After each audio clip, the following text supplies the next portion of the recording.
Le baiser de la mort, l'humanité à l'épreuve du VIH-Sida et pour la déchéance de la couronne mortelle sont là deux recueils de poèmes que Israël Gomez Dimixon, sur les traces de sa mère biologique, a présentés au lecteur.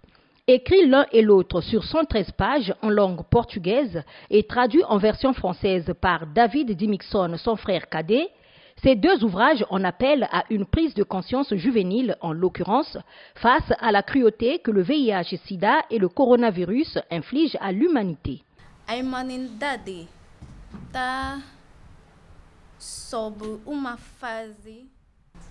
L'auteur évoquait le baiser de la mort. Pourquoi?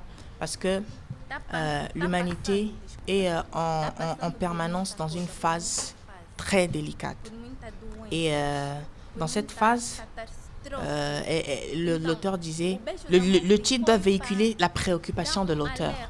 Et deuxièmement, elle a dit, lorsque la jeunesse précisément vit de façon irresponsable, le baiser de la mort arrivera. Elle dit que pour elle, elle a choisi de vivre.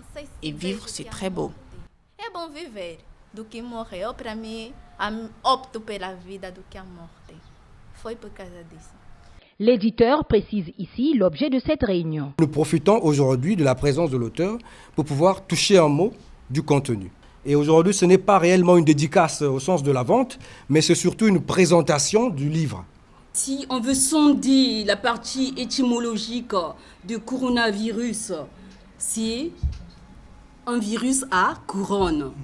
Ce virus doit être détrôné.